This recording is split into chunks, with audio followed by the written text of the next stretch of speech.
Olá, meus amigos, um dia de muita paz para todos nós. Hoje, exatamente 8 de agosto de 2025, estamos nós reunidos para estudarmos a obra Revista Espírita. E nós estamos, Carlinha, no mês de abril de 1858. Essas são as meninas Mita e Carla que irão conduzir o nosso estudo. E vamos aproveitar e envolver a nossa irmã Mita para fazer a prece de gratidão. Graças te damos, Senhor da vida, por esse privilégio e oportunidade de encontro, de trabalho, de estudo, de aprimorarmos os nossos conhecimentos, que, como disse Galileu Galilei, não precisa a gente se preocupar, mas devemos nos aprimorarmos cada vez mais, porque somos seres perfectíveis. Cada vez que vamos nos aprimorando, vamos compreendendo, vamos entendendo, os nossos horizontes se alargam, a nossa inteligência desenvolve. Daí, podemos fazer um paralelo entre as coisas físicas, entre as coisas da natureza, entre as coisas morais. E através desse paralelo, podemos ver o teu amor, a tua imensidão para conosco, a tua misericórdia que nos acompanha desde sempre. Então ajuda-nos nesse estudo que recapitula a história, desde quando o Espiritismo já está entre nós, não com esse nome, mas os Espíritos sempre existiram e sempre houveram entre nós, para que possamos compreender que não somos almas que perecerão e acabarão, somos imortais e o nosso caminho é para chegar até Ti. Então ajuda-nos a persistirmos, a confiarmos e estarmos sempre contigo, que está conosco desde sempre. Que assim seja. E hoje nós vamos iniciar o artigo O Espiritismo entre os Druidas. E os druidas são sacerdotes do povo celta, de grande influência política, que acumulavam funções de educadores e juiz. E o povo celta é um povo que há mais de 3.000 anos habitava territórios onde hoje são o Reino Unido, o norte da Espanha, de Portugal e da França, ou seja, ali a Europa Central. E todos esses povos compartilhavam o mesmo tronco linguístico e alguns traços culturais. Dentre as diversas funções dos druidas também na sociedade, as principais eram como intelectuais e conselheiros. E aí é para dizer assim, que o povo celta era o povo que habitava toda o celta. Os celtas são como uma etnia e os druidas alguma parte. E aí porque depois a gente vai falar sobre as Galhas. Então eles falam assim, os celtas das Galhas. E eu, nossa, eles são celtas ou são gauleses? Me perdi. Mas então assim, a Gália, na verdade, é um estado, vamos dizer assim, é um estado habitado, é uma região, né, que era habitada pelos celtas.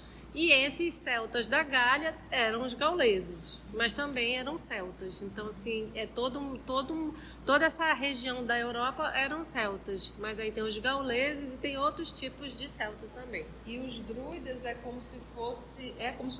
era uma Classe sacerdotal. Era uma classe de sacerdotes dentro da cultura celta. E lembrando que Kardec foi apontado como um druida. Agora, olha o tempo antes. Quanto é o tempo? Há mais de 3.000 anos. Há 3.000 anos habitava os territórios. Antes de Cristo, né? É por isso que ele diz: o teu espírito familiar está aqui, que é o espírito de verdade, que é o nosso Senhor Jesus Cristo. E esse espírito familiar não é porque ele foi irmão de Jesus, nada disso.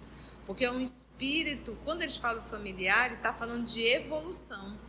E aí a gente viu que não é só nesse planeta, né? Que vão se afinando as simpatias. Não, mas simpatia não.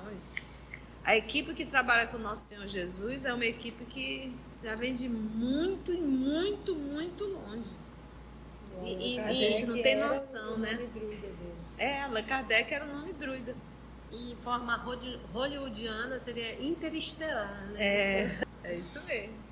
Há cerca de 10 anos, ou seja, em 1848, porque nós estamos na revista de 1858, então há cerca de 10 anos, sob o título Le Vieux Neuf, quer dizer o Velho Novo, como diz a nota, publicou o senhor Edouard Fournier E o senhor Eduardo Fournier era um dramaturgo, historiador e biógrafo da época. No Siècle, aquele jornal que durou mais de século, uma série de artigos tão notáveis do ponto de vista da erudição, ou seja, do conhecimento, quanto interessantes por suas relações históricas. Ou seja, ele fez uma boa pesquisa. Passando em revista todas as invenções e descobertas modernas, prova o autor que se o nosso século tem o mérito da aplicação e do desenvolvimento, não tem, pelo menos para a maioria delas, das invenções e descobertas, a prioridade. O que ele quer dizer? Que o autor fez uma pesquisa e viu que as descobertas e as invenções que foram feitas nesses séculos, elas são desenvolvidas nele, mas a ideia já vem de outros tempos. E aí ele faz essa prioridade aqui do seu princípio, da sua originalidade. Então, foi desenvolvida neste século, mas já foi iniciada lá para trás. Tem um canal, acho que é o History Channel, ele fala invenções que se popularizou na era moderna, mas que elas foram criadas ou inventadas ou tem fatos históricos, tem fatos históricos disso na Roma Antiga, na Grécia Antiga.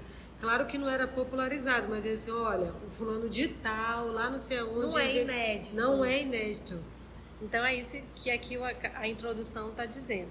A época em que o senhor Eduardo Fournier escrevia esses eruditos folhetins, não se cogitava ainda de espíritos, sem o que não teria deixado de nos mostrar que tudo quanto se passa hoje é apenas uma repetição do que os antigos sabiam muito bem e talvez melhor que nós. Então, os iniciados, os que sabiam manipular as formas, então eles já conheciam muito antes de nós. Ele está falando, e é o que a gente vê muito na revista Espírito falar da antiguidade, das manifestações. Então, o livro Caminho da Luz fala muito bem também dos iniciados, né? Isso. E o lastimamos por nossa conta, porque suas profundas investigações, a do Sr. Eduardo, ter-lhe-iam permitido esquadrinhar a antiguidade mística como percustrou a antiguidade industrial. E fazemos votos porque suas laboriosas pesquisas sejam dirigidas um dia para esse lado. Então, o Sr. Eduardo foi para as ciências e ele já, quem sabe um dia ele não vem fazer esse mesmo apanhado histórico do lado espiritual. Quanto a nós, não nos deixam nossas observações pessoais nenhuma dúvida sobre a antiguidade e a universalidade da doutrina que os espíritos nos ensinam. Ou seja, a universalidade aplicada em todas as coisas, em todos os locais, é igual para todos. E agora a gente viu até todos os planetas. Essa coincidência entre o que nos dizem hoje e as crenças dos tempos mais remotos é um fato significativo da mais alta importância. Faremos notar, entretanto, que, se por toda parte encontramos traços da doutrina espírita, em parte alguma a vemos completa. Tudo indica ter sido reservado à nossa época coordenar esses fragmentos esparsos entre todos os povos, a fim de chegar-se à unidade de princípio por meio de um conjunto mais completo e, sobretudo, mais geral de manifestações que dariam razão ao autor do artigo que citamos mais acima, a propósito do período psicológico no qual a humanidade parece estar entrando. E aqui achei interessante porque a gente fez o livro Cartas e Crônicas e no capítulo 28, Kardec e Napoleão, mostrando aquela reunião que realmente ele diz assim, parece-nos que ficou para a nossa época coordenar esses fragmentos, e aí mostra lá nessa reunião aquela pleiade de espíritos superiores, os mais os encarnados, Kardec, e quando chegou Kardec, que eu até trouxe por causa de dúvida, porque o Napoleão chegou lá, quando desceu os espíritos luminosos, ele nem os outros já chorando, mas quando ele viu aquele ser brilhante, tá? Eu pensei até que era Jesus, a gente pensou que era Jesus, que ele se emociona e se ajoelha quando esse espírito luminoso vai levantá-lo, eis que uma voz vem do alto e fala, escuta a verdade. Né? Aí era Jesus, aquele que estava lá era Allan Kardec. Esse meu discípulo que vai descer, então a gente vê que realmente era para essa época coordenar esses trabalhos de todos os tempos. Se revestiu de tanta simplicidade, né? Nosso Chico. Como é interessante a gente ver as obras que, assim, não está nada solto, né? Não está nada solto, não está... Ai, como... Eu gosto daquela página do Emmanuel que diz assim, o barco das nossas vidas não está uma troca, né? Tem gente no leme. Aí, né? E quem está no leme é Jesus. Não está solto, não. A gente passa por tempestade, mas... Confia, né? Achei interessante nesse livro aqui também que ele fala assim, numa hora que alguém está conversando com Jesus e preocupado, por que os juízes não estão fazendo isso, ou os juízes não estão fazendo aquilo, aí Jesus responde, se tem os homens de juízo para resolver, nós que não somos, vamos fazer a nossa parte da caridade, porque é isso que nos cabe. Falei, olha, nós estamos vivendo um tempo tão assim que parece que ninguém está tomando uma providência, assim, mas tem as pessoas nos seus lugares para fazerem os seus trabalhos, né? Então, a nós que estamos aqui, vamos fazer a nossa parte que nos cabe, que é fazer com excelência, né? Porque aí eu achei assim, realmente, nós não estamos soltos. Nunca tivemos, então, tipo assim, nesse universo imenso, faça a sua parte. Não fala do que tu não sabe, né? Achei interessante, porque às vezes a gente se bate, né? Tem tanta coisa acontecendo, é tanta informação chegando, e, meu Deus, a gente tem que saber um pouco mais, um pouco... Não, sossega, tranquiliza, vê o que está aqui perto de ti e faz direitinho. Continua Kardec. Quase por toda parte, a ignorância e os preconceitos desfiguraram essa doutrina, cujos princípios fundamentais se misturam às práticas supersticiosas de todos os tempos, exploradas para abafar a razão. Todavia, sob esse amontoado de absurdos, germinam as mais sublimes ideias, como sementes preciosas ocultas sob as sarças, que são arbustos, né? Ou mata densa, não esperando senão a luz vivificante do sol para se desenvolverem. Mais universalmente esclarecida, nossa geração afasta as sarças. Tal limpeza de terreno, porém, não pode ser feita sem transição. Deixemos, pois, as boas sementes o tempo de se desenvolverem e as más ervas o de desaparecerem. Ou seja, vamos plantando que vai ter a hora que vai sair tudo.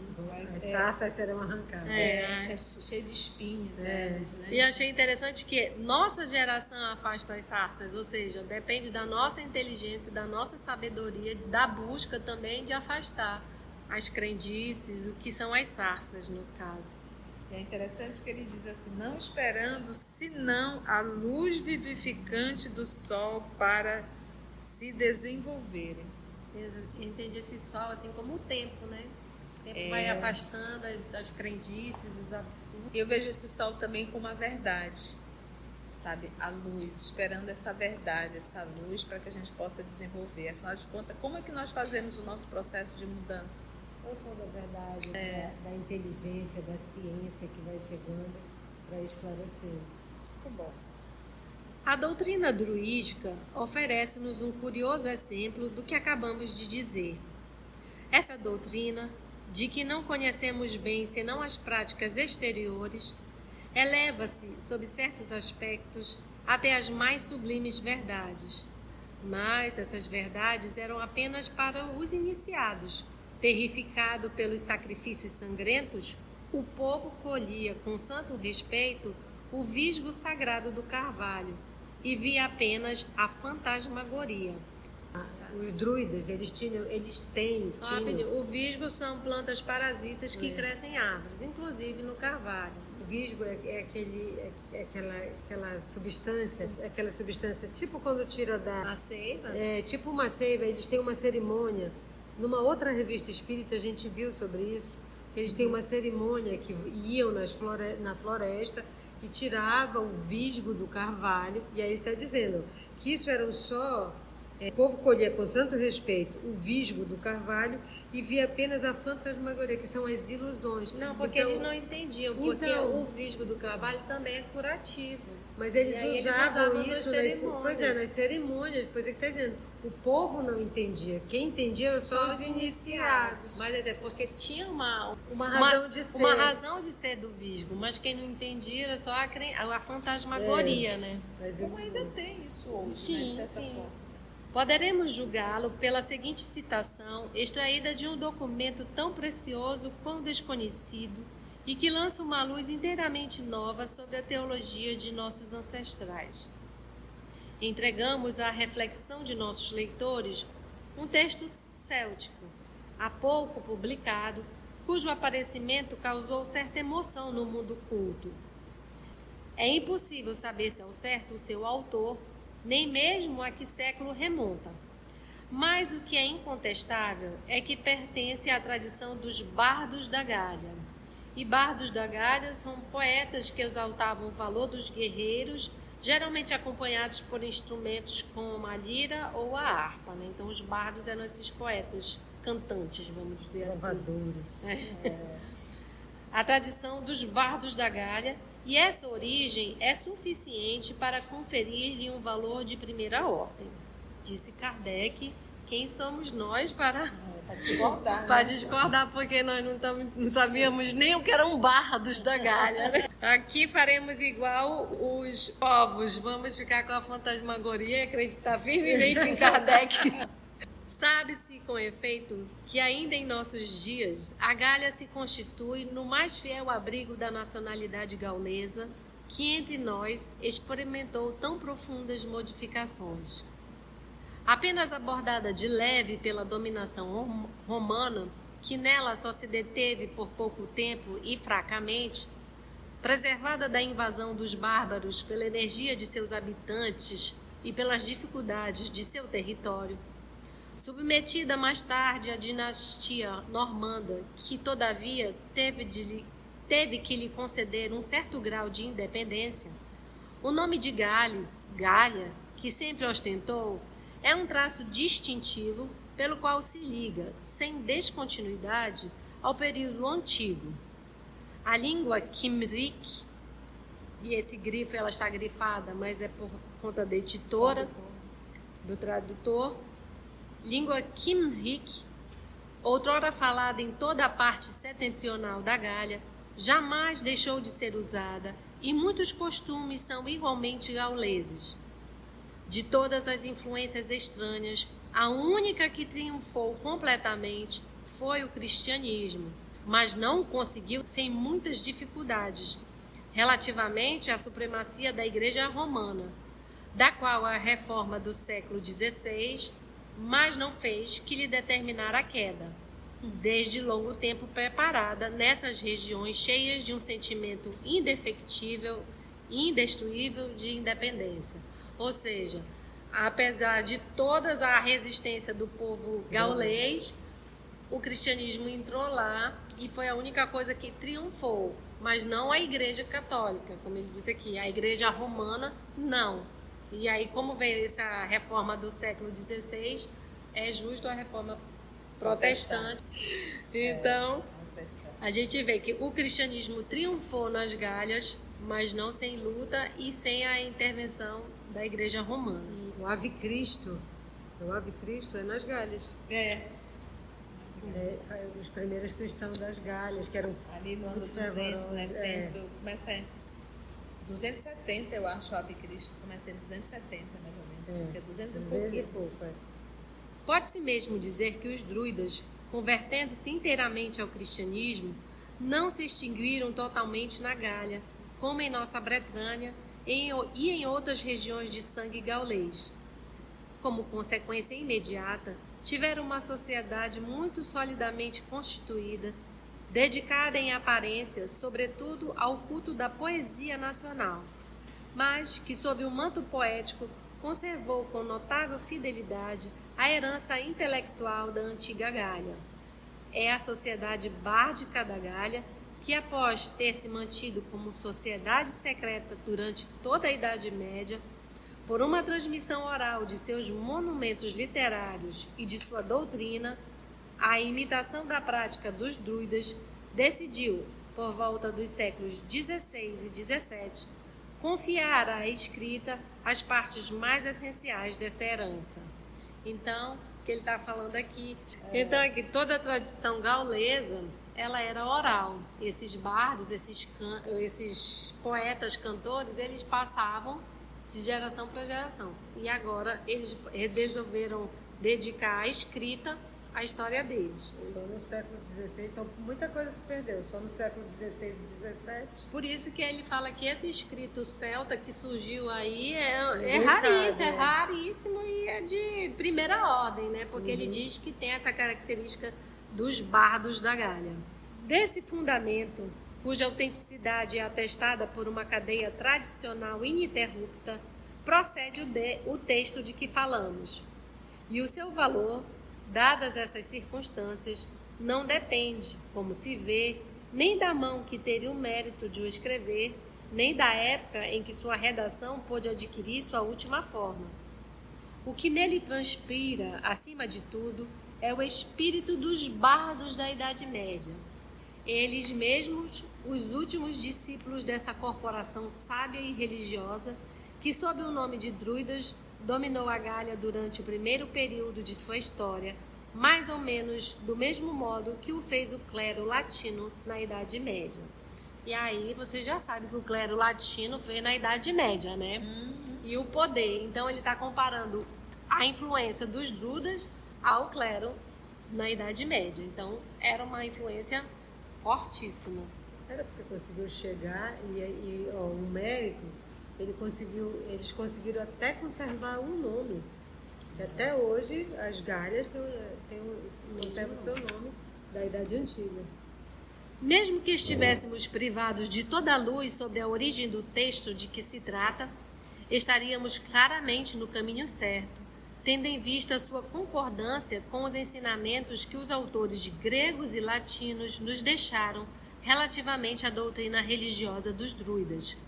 Constitui-se esse acordo de pontos de solidariedade que não permitem nenhuma dúvida, porque se apoiam em razões tiradas da própria substância de tais escritos. E a solidariedade, assim demonstrada pelos escritos capitais, os únicos de que nos falaram os antigos, estende-se naturalmente aos desenvolvimentos secundários. Ou seja, um texto tem ligação com o texto originário e do que se fala das pesquisas sobre os druidas. Com efeito, esses desenvolvimentos, penetrados do mesmo espírito, derivam necessariamente da mesma fonte. Fazem corpo com o fundo e não podem explicar-se senão por ele.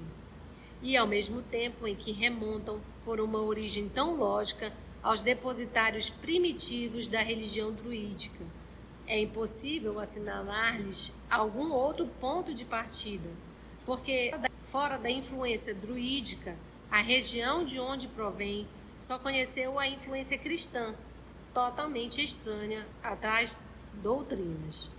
Então, vocês estão vendo uma introdução longa para poder apresentar o que seria o texto celta. Os desenvolvimentos contidos nas tríades estão de tal modo fora do cristianismo que as raras influências cristãs que resvalam aqui e ali em seu conjunto distinguem-se do fundo primitivo logo à primeira vista. E as tríades? Então, as tríades é como a Carla falou no começo, lendo a introdução do Kardec, isso foi um texto que foi colocado no século XVI e XVII, mas que ninguém sabe quem foi e que é a tradição dos bardos, ou seja, dos poetas e dos trovadores, como ela disse que cantava com harpa ou com cítara. E tríades é um conjunto de 3 notas musicais construídas através da sobreposição de intervalos de terços. Então, tem uma estrutura que tem tríade maior, tríade menor, tríade aumentada. Então, são as formas como é composto o poema do trovador. Sim. É isso que ele quer dizer. Então, ele está dizendo que esse poema, esse escrito, não podia ser cristão, pela forma como ele é composto. Só tem algumas influências que aqui e ali, né? Só pode ser druida. Essas emanações, oriundas ingenuamente da consciência dos bardos cristãos, bem podiam, se assim podemos dizer, intercalar-se nos interstícios da tradição, mas dela não puderam fundir-se. A análise do texto é, pois, tão simples quanto rigorosa, visto que pode reduzir-se a pôr de lado tudo o que traz o sinete do cristianismo, e, uma vez operada a triagem, considerar como de origem druídica tudo quanto fica visivelmente caracterizado por uma religião diferente da do Evangelho e dos concílios. Ou seja, Kardec, fazendo essa análise, só ele poderia fazer esse crivo, essa peneira do que, olha, tem uma influência cristã bem pouquinha, a gente bota de lado e o resto se percebe claramente uma religião diferente da do Evangelho. Então, só quem conhece profundamente poderia fazer isso, né? E ele fala não só do Evangelho, como dos concílios, ou seja, da influência da Igreja sobre isso, né?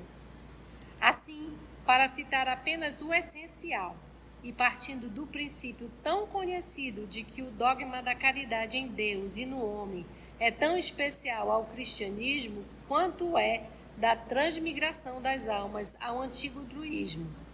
Um certo número de tríades, nas quais respira um espírito de amor jamais conhecido na Gália primitiva, traem-se imediatamente como marcas de um caráter comparativamente moderno, enquanto as outras, animadas por um sopro totalmente diferente, deixam ver ainda melhor o selo da alta antiguidade que as distingue. E aí você vê que Kardec é um profundo conhecedor dos druidas, né?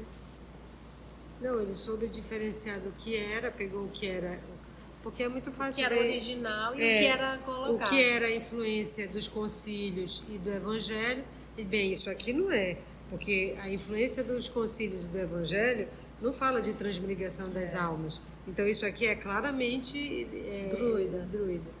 E aí ele fala assim que essa parte do amor ao próximo, isso não é da Gália, porque era um povo de luta, aguerrido, então isso claramente ele fala aqui, né? Trata-se imediatamente como marca de um caráter moderno, então não era de lá daquela época, era vingança. E ele fala no início que nas Gálias, apesar de os iniciados souberem das coisas mais transcendentes, ainda eles faziam sacrifícios humanos. Então, por isso que ele diz, essa parte, esse espírito de amor, não é da Gália. Cenas do próximo. E aí, na próxima semana, a gente vai ver o fim dessa introdução comparativa aqui do Kardec e vamos ver qual é esse texto celta, né? Essas tríades, aprendendo essa palavra, essa composição poética. Se você chegou até aqui o final, deixa seu comentário. É muito importante a gente poder ler o teu comentário. Não esqueça de curtir para que possa divulgar a página, dar o seu like, né? E, se possível, faça a sua inscrição no nosso canal e toca o sininho. Porque quando você toca o sininho, o YouTube avisa para você quando o EOS publicar um novo estudo. Então, receba um grande abraço da família EOS Manaus. E assim agradecemos ao nosso Senhor Jesus por esse espírito tão culto que nos alarga os conhecimentos, que nos faz aprofundar histórias que nem sequer imaginávamos e que possamos aprender nessas lições a encontrar a força da potência da lei da natureza. Ajuda-nos, Senhor, a ficar contigo hoje e sempre e até o nosso próximo estudo, se assim for possível. EOS Manaus. Estudando para servir ao Cristo. Visite nosso site em www.eosmanaus.org. No YouTube, procure o canal EOS Manaus. Participe do nosso grupo no Facebook. No Instagram somos @EOS Manaus. Escute e estude na Rádio Manaus de Estudos Espíritas. Estamos, também, em diversas plataformas de áudio. Procure EOS Manaus, no seu aplicativo preferido. EOS Manaus. Estudando para servir ao Cristo.